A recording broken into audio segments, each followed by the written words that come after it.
today's video ay ituturo ko kayo sa Mactul Falls.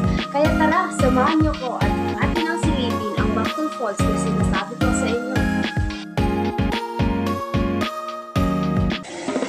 So yun guys, nagbabiyahe kami papunta doon.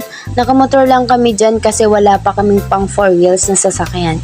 Mga alas 9 na kaming gumayak dyan at nakarating kami ng 9:50. Inurasan ko talaga para sa vlog ko. Inagahan naming pumunta dahil sa panahon ngayon na sobrang napakainit, kaya kung may balak kayong pumunta dito ay dapat mas maaga pa kayo kung gusto nyong hindi maarawan ng napakasakit. After how many minutes na pagbibiyahe ay sa wakas nakarating na rin. Grabe yung init kanina, buti na lang malamig dito kaya medyo nakapag-refresh ako. Kapag pala pumunta kayo dito ay don't expect na pagbaba ninyo sa mga sasakyan ninyo ay nandyan na ang falls na inyong dinay.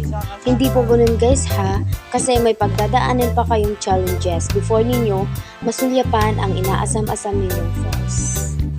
Gaya na lamang yan. Ilang oras na rin kami maglalakad. Yung daanan kasi dyan is mostly ay puro pababa. Kaya yung paa ko ay medyo sumuko na.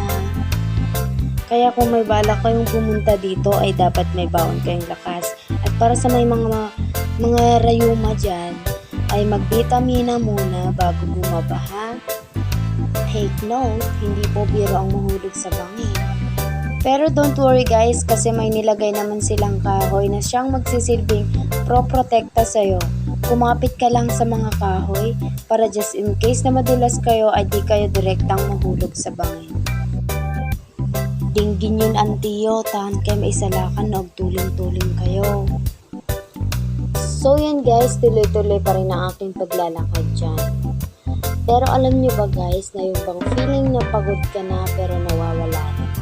Tignan nyo naman kasi puro green ang nasa paligid ko at sinasabayan pa ng hangin at puro huni ng mga ibon ang naririnig ko. Ang sarap sa pakiramdam. Sobrang sarap talaga. Ay, eto na guys. Tapos na ako sa paglalakad at sa wakas, narating at muli na naman kitang nakita. Mactul Falls ng Nagtipunan, Quirino. Upian mago desin amin katan agi. Eke pinsit oko da nga donon tudlogad min nagtipunan.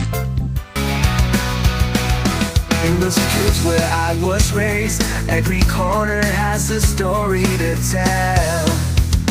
Oh yeah. From the place I used to play to the friends I call my own. Oh yeah.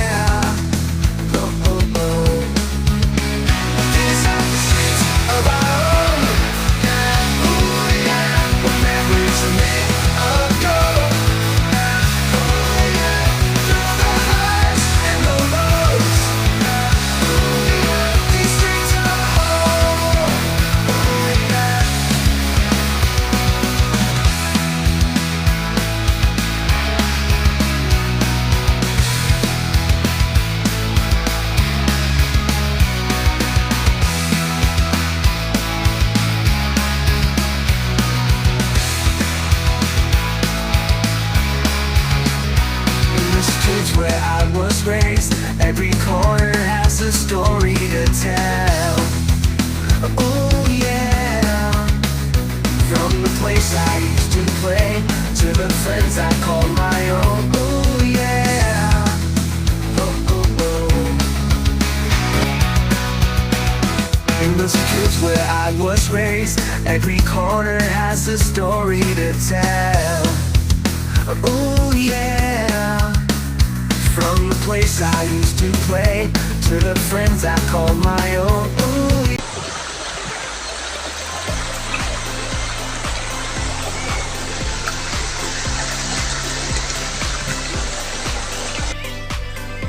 So yun guys, after kong sumaya ng ilang oras, back to normal na naman tayo guys. Pinanindigan ko na talaga tong pagiging vloggers ko na to ha. Biruin mo, handang mapagod para lang may makontent. Buti na lang nag-content ako ng ganito kasi nagkaroon ng chance na ma-exercise ang katawan ko. Kaming mga taga-bundok ay sanay sa mga ganyan. Pero ewan ko ba kung araw lang na naramdaman ko yung pagod. Halos ilang buwan na kasi hindi ako umuwi sa amin. Kaya nabigla yung katawan. Thank you guys for watching my simple vlog. Bye!